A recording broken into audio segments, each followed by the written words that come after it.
is youth delegate from Romania.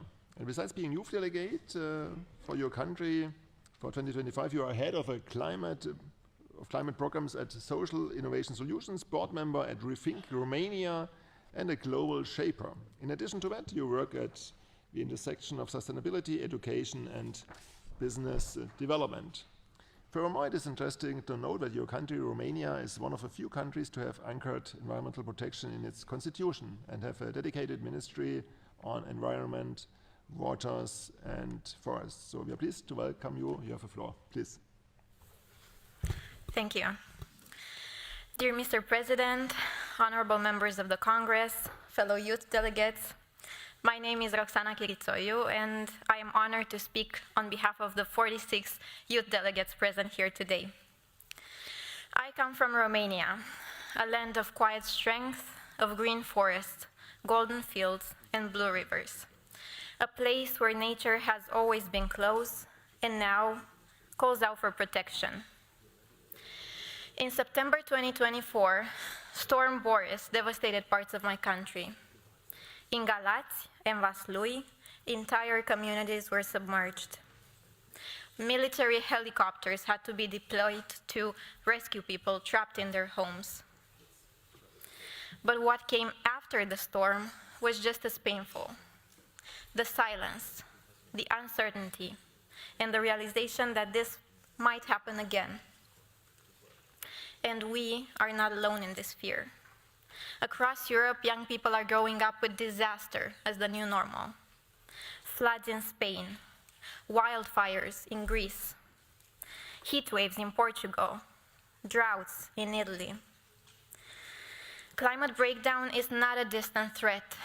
It's already here. It's where we live.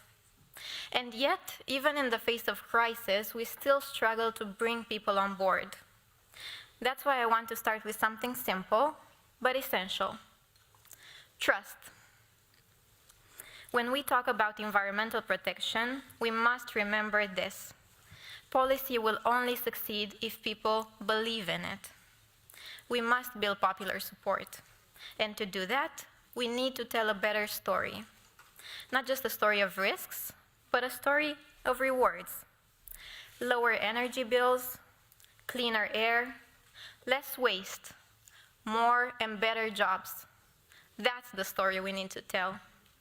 We must frame climate action as something that helps families save money, communities breathe easier, and workers find new opportunities. Let's not talk not only about sacrifice, but also about solutions that make life better. And let's be clear, none of this happens without you. When disaster strikes, it is not Brussels or Strasbourg that arrives first. It is the mayor who knows every street, the firefighter who shows up instantly, the school principal who opens the gym as a shelter. You are the first responders and the first rebuilders. But no one can rebuild alone, not in the face of a crisis so vast, so complex, so deeply human. That's why we need everyone at the table, especially those who will live longest with the consequences. Young people feel this crisis in our bones. We are told to recycle, but not invited to energy meetings. We're asked to volunteer after floods, but not consulted when cities plan drainage systems. That's unfair, but it's also a missed opportunity. Because young people have ideas, we have the energy, and we know what it means to build trust in a society that's uncertain. So, include us. Not just in the photo, but in the policy. Not just at the end, but from the beginning. I ask you, those closest to the people, to lead in two bold, practical ways. One, communicate the benefits. Make the business case for action. In Milan, the city's climate plan links sustainability to better transport, cleaner air, and healthier neighborhoods, showing that going green improves daily life. Two, involve citizens and youth in real decision-making. My fellow youth delegate from Slovakia told me about the youth parliament in Trnava, which is not just symbolic. It's an official consultative body recognized by the city council. They regularly advise on issues that affect young people in the city, from education to sustainability. My fellow youth delegate from Norway told me that in her country, every municipality is legally required to have a youth council. These youth councils choose which topics they want to influence, whether it's public transport, urban planning, or climate policy. They hold meetings, organize consultations, and even engage with local media to make their voices heard.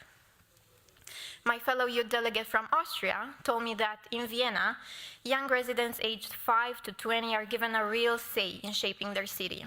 They debate policy, propose projects, and vote on how to allocate the city's first ever €1 million participatory budget, dedicated entirely to youth-led ideas. Let's follow their lead. Let's establish youth councils that meet regularly with local leadership. Involve young people in participatory budgeting, especially for green projects. Offer training and mentorship so young voices are confident, informed, and empowered. In Romania, the message is clear. A report from the European Investment Bank shows that 97% say climate adaptation is necessary. 90% believe we must act now. Nearly half say they may need to move due to climate risks. That's not a warning. That's reality. So I leave you with this.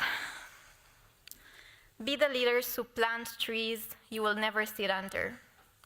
Be the leaders who protect homes you will never enter.